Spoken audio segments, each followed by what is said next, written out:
আরে দাদা, শরীর ভালো আছে তো? হ্যাঁ ভালো আছি। আব্বা, তোমার তো বিশাল পাওয়া।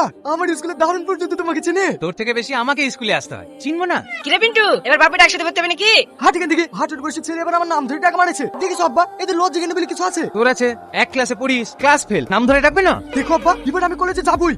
আসুন, আপনার জন্য অপেক্ষা করছিলাম। আপনার ছেলেকে নিয়ে তো আপনার গর্ব করা উচিত। লাখ লাখ স্কুল খুঁজে যদি এরকম একটা ছেলে পাওয়া যায়, সেটা আপনারই ছেলে। মাস্টার মশাই, আমার ছেলেকে প্রশংসা করছেন না অপমান করছেন? আরে সি সি সি সি, অপমান কেন করব? আপনার ছেলে তো রত্ন, দেশের কথা ভাবে, দেশের উন্নতির কথা ভাবে।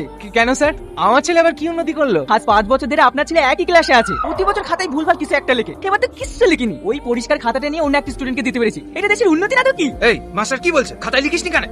পেন ছিল নাকি?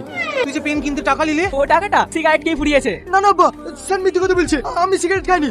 তুমি আমার মুখ শোকো। হ্যাঁ, সকালবেলায় দাঁতটা মাজিস নি নাকি?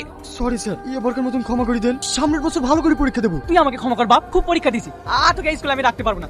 এই নে তো সার্টিফিকেট। এখানে পাশ লেখা আছে যে স্যার। হ্যাঁ ঠিকই দেখছিস, আমার পকেট থেকে ঘুষ দিয়ে তোদের দুজনকে পাস করিয়েছি। স্যার, আপনি আমাদের দুজনকে এত ভালোবাসেন। চল আব্বা, কিভাবে মিষ্টি মিলাই করতে হবে। কলেজে কামিং। I am coming. আরে ওই হইলো। টোটো, দাঁড়ান দাঁড়ান, ডিএন কলেজ।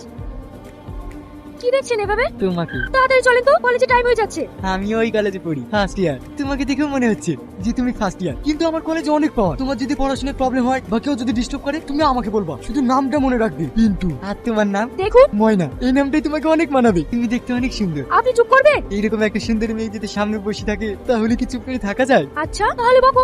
বলছিলাম প্রেম টেম করো নাকি? না না। না করাই ভালো। তোমার যদি বয়ফ্রেন্ড থাকতো, খালি খালি আমার হাতে মারি খাতে। বাবা, আপনার তো দেখছি অনেক পাওয়ার। হ্যাঁ, পড়াশোনা বলো, মারপিট বলো, সবকিছুতেই নাম্বার 1। দেখেছো, এখানেও সম্মান। বসো বসো। যাও, তুমি গিয়ে বসো। বাবা, সোজা আপনি থেকে তুমি। কি ব্যাপার? বললাম না বেঞ্চে গিয়ে বসো। তুমিও চলো না, দুজন পাশাপাশি বসবো। আমি বেঞ্চে না, চেয়ারে বসবো। May I coming ma'am? Yes coming. এটা কে ভাই? এটা আমাদের professor Tuhina madam. Everybody listen, এটা আমাদের কলেজের বেস্ট স্টুডেন্ট মিস্টার পিন্টু। অনেক মেধাবী, পড়াশোনার দিক থেকে তো কোনো তুলনাই হয় না। তোমাদের কোনো সমস্যা থাকলে পিন্টুকে জানাবে, ও তোমাদের সমস্যার সমাধান করে দেবে। যাও বসো। পিন্টু দা, ফর্ম ফিল আপের লাস্ট ডেটটা কবে একটু বলুন না? দাদা, এবার এক্সামে কেমন প্রশ্ন আসতে পারে? পিন্টু দা, আমার স্কলারশিপের টাকাটা ঢোকেনি, একটু হেল্প করুন না। হলো, এত চেঁচামেচি কিসে? ম্যাডাম আপনি বললেন না কোনো সমস্যা হলে পিন্টুকে জানাতে, তাই বলছিলাম। কিন্তু উনি তো কিছুই বলছে না। বলবে বলবে, একটু লাজুক তো, সবার সাথে পরিচয় হলে তখন বলবে। পিন্টু দা, আগে ক্যান্টিনে 20 টাকায় 4টে সিঙ্গারা দিত, আর এখন 3টে দিচ্ছে, একটু বলে দেবেন তো।